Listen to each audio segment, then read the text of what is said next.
Hi guys, and welcome to Whisky Geek for yet another whisky review with me, Ben. Now today we're going to be looking at more Ardbeg, this time taking a look at the batch strength side of their core range. So the core range is made up of the 10-year-old, the age statement, which is 46%, but predominantly bourbon maturation, ex-bourbon barrels, and the Anno, which is again 46%, but has some sherry influence to it. Now you can take those two whiskies and ramp them up. So the counterpart for the Anno is the Uigeadail, which is 54.2% ABV, again has some of those sherry tones, the sherry influence in them, or the Corryvreckan, which is 57%, but that's got more of the ex-bourbon and I believe some virgin oak maturation as well. So these are the stronger side of things, the punchier side of the core range. And of course the core range now also has the 19-year-old in it, which I'm hoping to get a wee sample of relatively soon. To start things off, we're going to be looking at this one, the Uigeadail. Now on first glances, that name might seem like an absolute nightmare to pronounce, but it's not actually that bad. Ardbeg have given us some direction and it's Oog-a-dal, Uigeadail. Simple enough. Now that name is taken from the small loch up on the hills behind Ardbeg, which is where they draw their water from, their water source. And this is bottled at the batch strength of 54.2% ABV, it's natural colour and it's non-chill filtered. Bob on. Taking a look at this nice natural colour, we've got about a shade 10 or Amontillado, and that is owed in no small part to the sherry influence, and it's really a healthy deep burnished gold, a stark comparison to the 10-year-old. So digging into this wonderful rich deep nose, you get a lot of aromas coming forward. It starts off and it's got this savoury tone, it's kind of meaty bacon, but then there's a woody body behind it. It's kind of pine wood, maple, and there's fresh tones with that as well, kind of eucalyptus and sap. But then behind that is this peaty girth. It's just enveloping everything. There's minerality to it. I typically get some minerality to Ardbegs. It's kind of like a used whetstone, a bit tarry, there's a briny note, and it's kind of earthy, a little bit damp. There's a solvency, astringency that builds to it, but it's not that cloying. You know, you can get close to it and it doesn't bite you. Then as you really dig in and you start to explore, I think it's quite subtle, but that sherry influence starts to come forward. It's not a heavy sweetness, it's just a little laces of things here and there. There's some dried apricot and dark sugars, and there's nuttiness and some spices as well, kind of clove and ginger. So let's go in and explore it on the palate.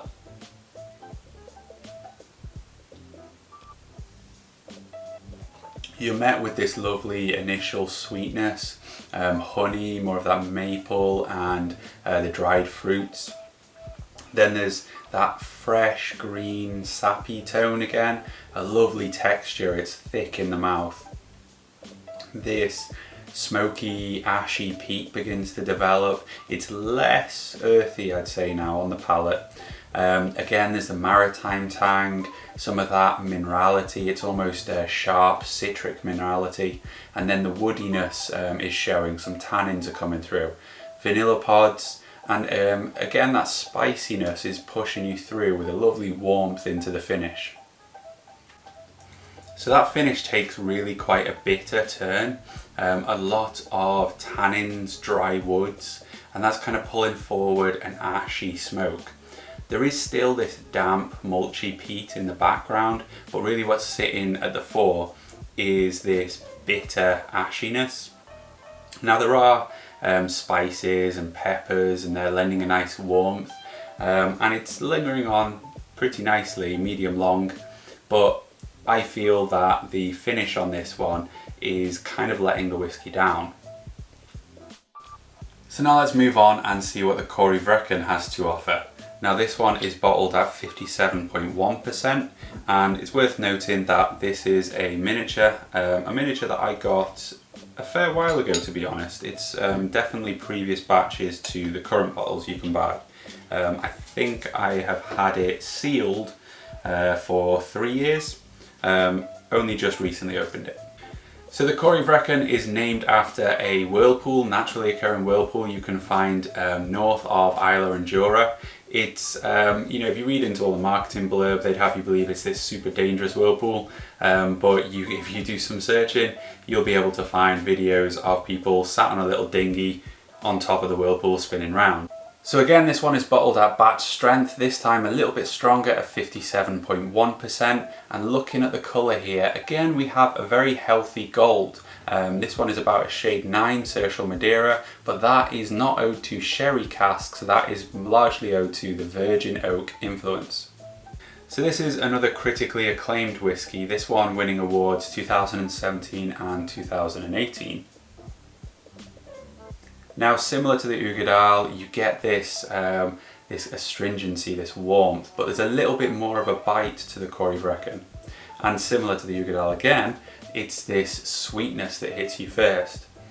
But instead of it being kind of a sherry, fruity sweetness, this one's more like treacle. It's sugars and honeys and thick. Behind that you've got this quite maritime, kippers, seaweed, briny, and again a minerality, like slate and damp wood. But there's this savoury tone to it, like a roast chicken and the kippers. As you let it breathe, this lighter citrus tone is coming forward. There's a kind of a butteriness, some more of those vegetal notes and dark sugars.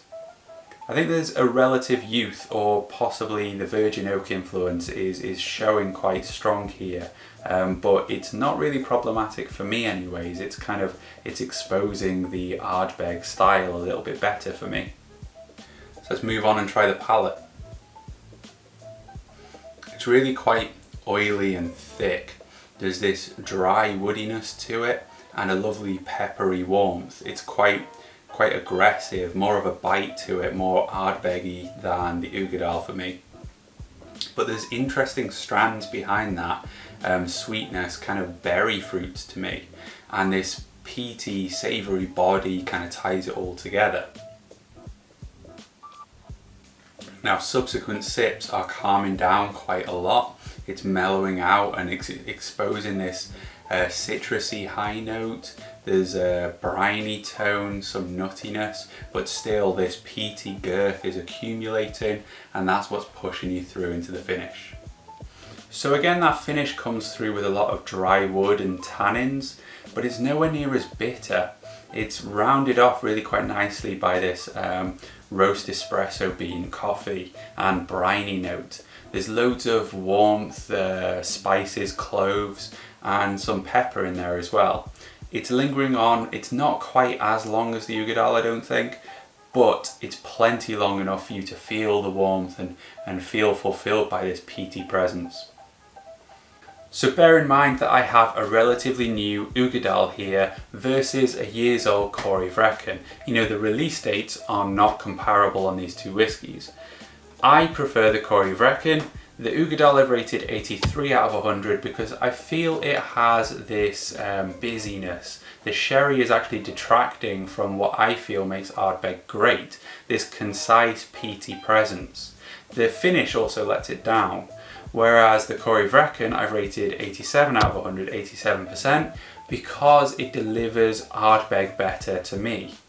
Now it's rich, it's full, and every time I go to it, it seems to unlock some new levels, some new intricacies, which is very reminiscent of the Ardbeg 10 to me. It's constantly evolving and changing with your palate. So I thoroughly enjoy this one. Now what I may need to do is get a newer bottle of the Corryvreckan, a comparable release date, to do a fresh side-by-side, because a lot of people have reported batch discrepancies and a gradual decline in the quality of these no age statements coming from Ardbeg, which is unfortunate because I really love this whiskey and I'd quite happily buy a full bottle of it. So thank you for joining me for another whiskey review, guys. I hope you found it interesting. If you have, please chuck a like and a comment below. Really helps the channel, and consider subscribing for more whiskey content. Cheers.